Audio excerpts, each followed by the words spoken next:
Good morning, ladies. Good morning. How is everybody today?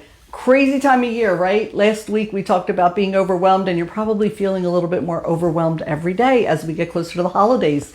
So hope you had a nice Thanksgiving. I have no idea what that looked like for you. I'm sure it looked much, much different for many, many people this year, but I hope it was still good. And whatever it was, I hope you found some time to reflect on the many things that you have to be thankful for, because sometimes you feel like there's been a lot of crap heaped on top of you, but no matter how much crap has been loaded on you, if you dig deep enough, you can find things to be grateful for. So hope you found that. So good morning, ladies. We'll just give it another, not even a minute or so. We'll just wait a little bit and then we'll jump in. I usually, depending on the topic, lots of times I do some digging just to flesh it in with a lot of information that I wouldn't have in this pea brain. And this week I didn't do that. And even when I don't do that a whole lot, I still usually have notes, and I got nothing this week. I'm just like, this is just like off the top of my head, but it's something I really want to talk about. So, okay, we're up to, let's see. Okay, it's 10:02. Let's get started. Topic today is about how difficult it can be to ask for help. Like, do you have a hard time asking for help? And I think as women, we really do. Oh, I'm sorry, I did that again. I gotta keep my legs back. Stop kicking my tripod. What are the reasons women have trouble asking for help? I was thinking about that, and I think there are a few reasons it's hard. Number one, it can be a matter of pride. Depending on your age, and even if you're younger, this may be your parents' generation, but I grew up in a generation where the men took care of us. The women took care of the house, they cooked the meals, they took care of the kids, but basically, we were taken care of by our husbands. We did the housework, but that was it. And so, we did all that. And so part of the reason maybe that we have trouble asking for help is because we're at a place where we want to prove we can do it. We want to be able to prove that we don't need anybody to take care of us, right? We're independent, we're strong, we're smart, we can figure stuff out. We can do this alone. So, that might be part of the reason. Another part of the reason might be that as women, we're also the nurturers. We're so used to taking care of other people that we feel that our role is to give and not to take. And so we have a very, very hard time saying we need help. So, that's another thing that can come into play. So lots of reasons. There are probably more, but they're the big ones that come to mind with me as to why we have a tough time. So listen, let's talk about this, because there are definitely two big sides to this that I really want you to think about. Okay, so let's start. I think this is one of the things that got me thinking about this years ago with my ex-husband. I remember when we were dating, and I'm probably gone back 35 years ago. I remember him saying how with his ex-wife, she'd get so angry that he just would never think to bring home flowers. Why don't you ever bring me flowers? That was apparently really important to her. And so when she would say that, well, what did he do? He ran right out and bought flowers. Well, then he brought flowers home, and I don't even have to tell you what happened next. Because the next thing that happened is she said, well, what good is it if I have to tell you? I had to tell you, so this means nothing. So he just felt like, oh my God, I don't know what to do here. I'm just banging my head against a wall. Well, there are two sides of that. My first reaction was probably not a typical female reaction, but my first reaction was, listen, when she told you what she needed, you responded and gave it to her. I think you get points for that. I heard what you needed. You spoke up when you needed something, and I delivered. Doesn't that count for something? And I still think that's one side of this. And this one side is as equally big as the other side, okay? First off, if we're dealing with men, if you're thinking about men when we talk about asking for what you need or asking where you need help. And listen, if you're married to a man, you know that this is probably one of the areas that's the toughest, because you really do want him to know you well enough that he anticipates what you need And he knows what you need before you have to ask for it. You don't want to have to ask for anything because he should know, right? If I've said it once, I have said it a million times. And as much as you know it and as much as you've heard it, we don't live it. But ladies, Venus, Mars, he is from Mars and you are from Venus. That is even bigger than him speaking Italian and you speaking German and having no idea what the other's saying. You're from totally different planets. Honestly, that's the best analogy John Gray came up with a million years ago for describing men and women, okay? You're just from different planets. He does not know what you think. He does not know what you need. You have to tell him and be happy if he responds to that. Okay, now that's one side of it. And that's a really big side because we need to stop expecting people to read our minds. He can't read your mind. He doesn't know what you're thinking. The other side of it is this. As I looked at him, he was in sales and he would have notes for his customers and he wouldn't forget his customers' birthdays, or he would make little notes or see things and think, oh, John really likes this kind of whiskey. And oh, there it is. Let me get him a bottle. That would be a really nice gesture since, I know that really would mean something to him because it's something he likes.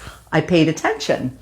So then the disconnect came where, okay, if you have the ability to pay attention to your customers, why is there a disconnect in paying attention to your wife the same way? So my feeling was, okay, if you know I have needs, then treat me like a customer.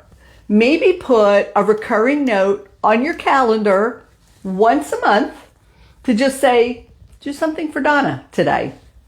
Bring me a candy bar that I like. Bring me a flower I like.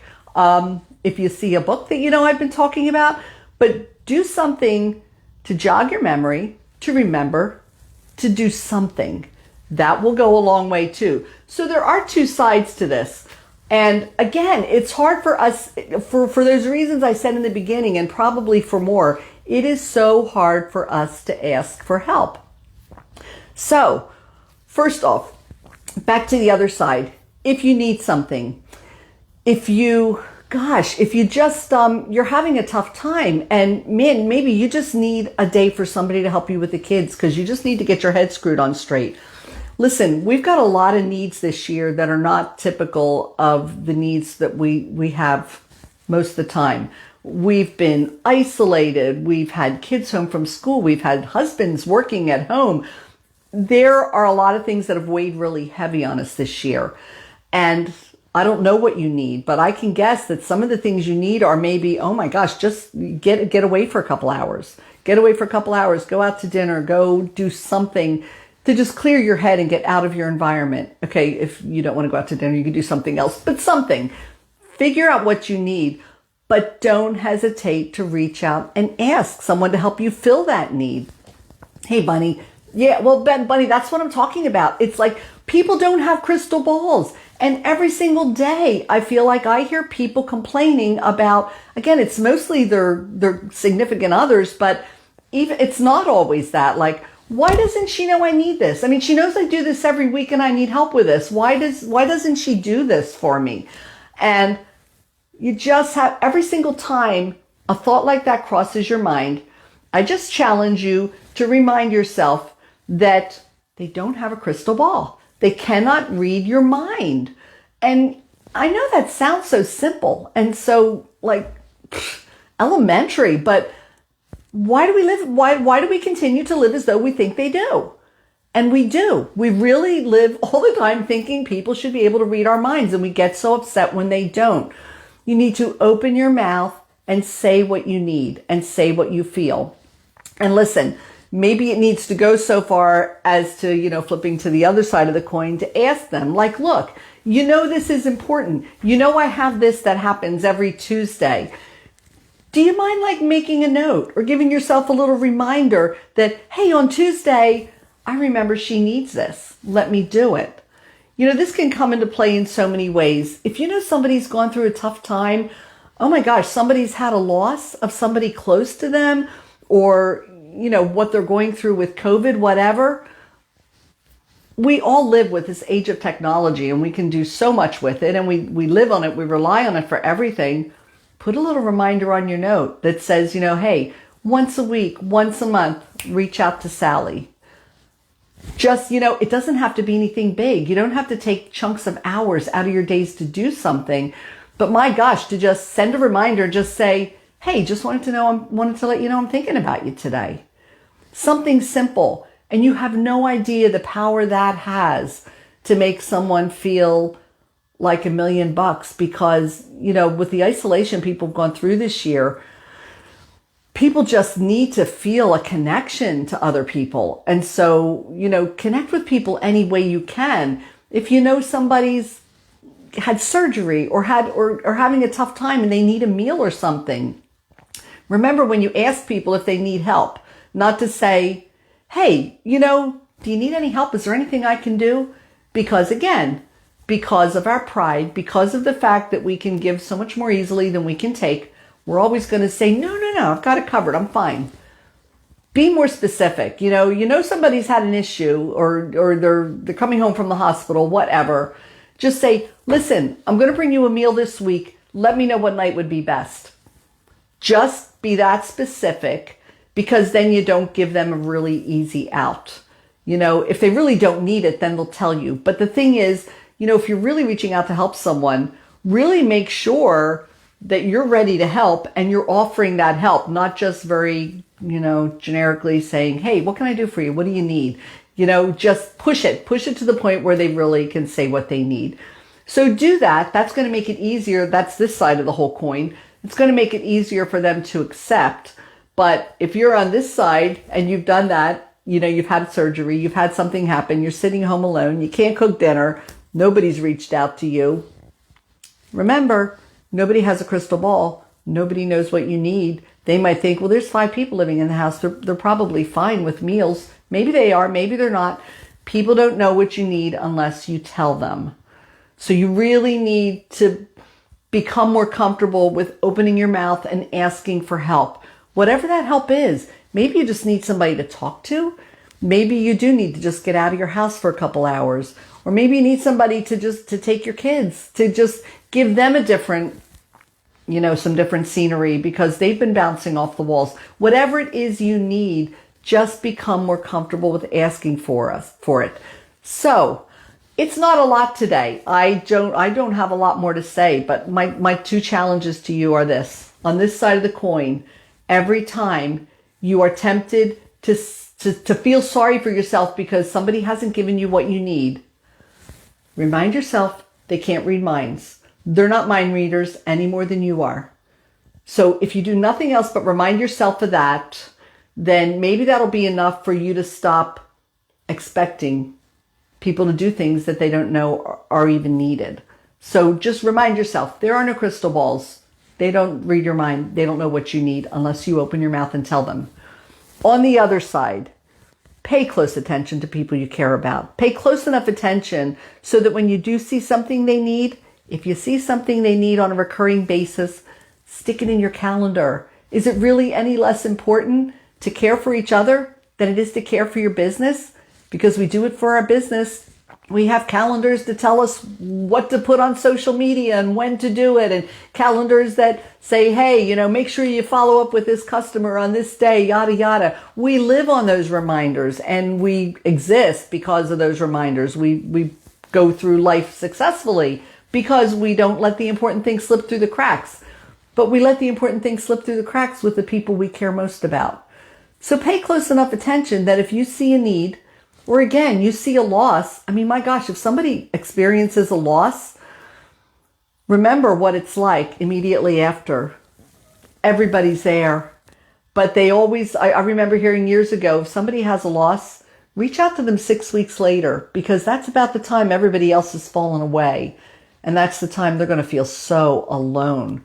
So make reminders to reach out. And again, just a text saying, I'm thinking about you. I hope you're doing well today. Sending them love. Whatever. You've no idea how far that goes. Let me read these, then we'll wrap up. Bunny, be honest. Needing help doesn't make you weak. If you have a need, oh my God, Bunny, that is like the best point. The best point. And I say this to my mom all the time. I don't know if she's on here, but if she is, sorry, Mom. But no, but this is a good thing. My mom gives so much of herself to everyone and has the hardest time in the world accepting any of that back. She can't stand to have people do things for her. It drives her crazy. But what you just said, Bunny, is exactly what I say to her. I said, the joy that you have when you do for other people, you're now preventing other people from feeling that joy of doing something for you. So why would we want to do that? If we care about people, share that joy. Let them feel that same joy in doing something for you. And Bunny, it doesn't mean you're weak. I mean, you're totally right. It does not mean we're weak. We're not weak, but come on, we're all human. And everybody can only deal with so much crap being dumped on them, right? You know, the more you have dumped on you, the harder it is to cope. And if you need help, just stick your hand out of that pile and let somebody grab it and help you.